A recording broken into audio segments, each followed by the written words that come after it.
પ્રેમ અને શ્રમ આ બે એવી તાકાત છે ને જે કોઈ પણ માણસની જિંદગીને ઘડી શકે છે. તો આજે આપણે ગુજરાતી સાહિત્યના બે એવા અમૂલ્ય રત્નો દ્વારા આ શક્તિઓને જરા ઊંડાણથી સમજવાના છીએ. વિચારવા જેવો સવાલ છે નહીં કે એવી તે કઈ બે શક્તિઓ છે જે એક વ્યક્તિનું અને આખા રાષ્ટ્રનું નસીબ નક્કી કરી શકે? અને જાણો છો, આનો જવાબ આપણી બે ઉત્તમ સાહિત્ય કૃતિઓમાં છુપાયેલો છે. એકમાં પ્રેમની પરાકાષ્ઠા છે તો બીજામાં શ્રમની શક્તિ. તો ચાલો આ બે દુનિયાની સફર શરૂ કરીએ. આપણી આ સફરની શરૂઆત કરીએ ઈશ્વર પેટલીકરની એ હૃદયસ્પર્શી વાર્તા લોહીની સગાઈથી. આ વાર્તા આપણને બતાવશે કે એક માનો નિસ્વાર્થ પ્રેમ કેટલો અસીમ અને શક્તિશાળી હોઈ શકે છે. તો વાર્તાના કેન્દ્રમાં છે અમૃતકાકી, એક એવી માં જેમની આખી દુનિયા એમની દીકરી મંગુની આસપાસ જ ફરે છે. મંગુ બોલી કે સમજી શકતી નથી, છતાં બંને વચ્ચે જે સંબંધ છે ને એ માત્ર મા દીકરીનો નથી, એનાથી કંઈક ઘણો વધારે છે. એકદમ અતૂટ બંધન. અમૃતકાકીનો પ્રેમ કેવો હતો એનો અંદાજો અહીંથી લગાવી શકાય. એમના બીજા 3 સંતાનો હતા, પણ એમનું આખું ધ્યાન માત્ર મંગુ પર. એને જાતે નવડાવવું, ખવડાવવું, બધું જ. કારણ કે એ માનતા હતા કે મંગુની જે હાલત છે એને કારણે એને દુનિયામાં સૌથી વધારે પ્રેમ અને હૂંફની જરૂર છે. અને એ તો બસ એક માં જ આપી શકે, બરાબર ને? અને એટલે જ જેણે કોઈ કહેતું કે મંગુને દવાખાને મૂકી આવો, તો અમૃતકાકીના મનમાં એક જ વિચાર આવતો: પાંજરાપોળ. જેમ પાંજરાપોળમાં બીમાર, લાચાર ઢોરને છોડી દેવામાં આવે છે, એમને ડર હતો કે હોસ્પિટલમાં એમની મંગુ સાથે પણ કંઈક આવું જ થશે. ત્યાં એનું ધ્યાન કોણ રાખશે? એની લાગણી કોણ સમજશે?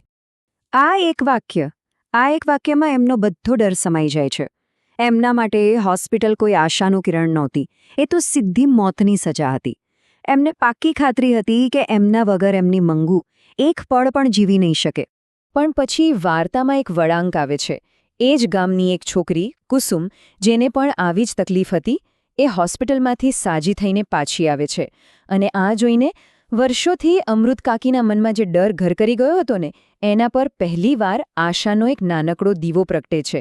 એમને થાય છે કે કદાચ મારી મંગુ પણ સાજી થઈ શકે છે. પણ આ વાર્તાનો અંત ખૂબ જ કરુણ છે. મંગુને હોસ્પિટલમાં મૂકી આવ્યા પછી અમૃતકાકી એ વિરહ સહન નથી કરી શકતા. દીકરીથી અલગ થવાનો આઘાત એટલો ઊંડો હતો કે એમણે પોતાનું માનસિક સંતુલન જ ગુમાવી દીધું. મા અને દીકરી એટલા જોડાયેલા હતા કે એક વગર બીજું અધૂરું હતું. આને જ કહેવાય લોહીની સગાઈ.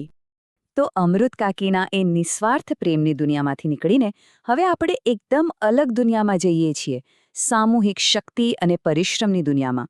નાથાલાલ દવેની આ કવિતા આપણને એક અલગ પણ એટલો જ જરૂરી બોધપાઠ શીખવશે. જો આ કવિતા લખાઈ હતી આઝાદી પછીના સમયમાં, અને એ નવા ભારતના નિર્માણ માટે જાણે એક હાકલ છે. કવિ સાફ શબ્દોમાં કહે છે કે કોઈ પણ દેશનું ભવિષ્ય ખાલી વાતો કરવાથી નહીં, પણ સાથે મળીને મહેનત કરવાથી, પરસેવો પાડવાથી જ બને છે. કવિએ પ્રગતિ માટેનો જાણે એક આખો પ્લાન આપી દીધો છે.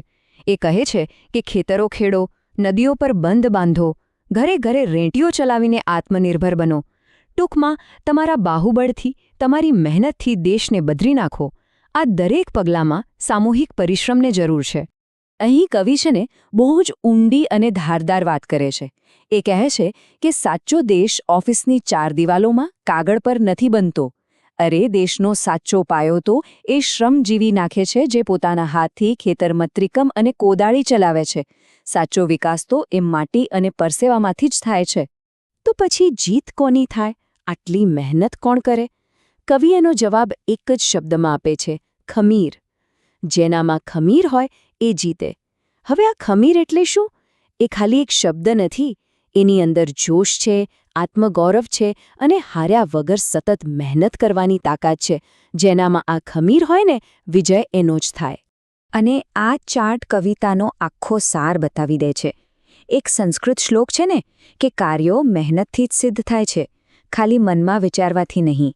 બસ આ કવિતા પણ એ જ કહે છે. સફળતાનો એક જ રસ્તો છે: સખત મહેનત. માત્ર ઈચ્છાઓ કરવાથી કશું નથી મળતું. તો આપણે શું જોયું? એક તરફ પ્રેમની એકદમ અંગત અને ભાવનાત્મક ગાથા, અને બીજી તરફ શ્રમની એક સામૂહિક અને પ્રેરણાદાયક ગાથા. હવે આ બંને વાતો ભલે અલગ લાગે, પણ ચાલો એને જોડીને જોઈએ કે એ કેવી રીતે આપણી જિંદગીનું એક સંપૂર્ણ ચિત્ર બનાવે છે. આ સ્લાઇડ પર બધું સ્પષ્ટ છે. લોહીની સગાઈ આપણને શીખવે છે કે આપણું વ્યક્તિગત જીવન પ્રેમ, લાગણી અને સહાનુભૂતિ વગર સાવ અધૂરું છે.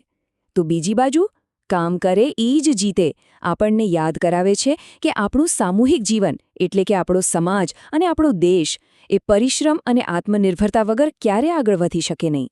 અને છેલ્લે આપણે આ એક સવાલ સાથે છૂટા પડીએ. જરા વિચારો, શું પ્રેમ વગરની મહેનત ખાલી એક મશીનની જેમ કામ કરવા જેવું નથી?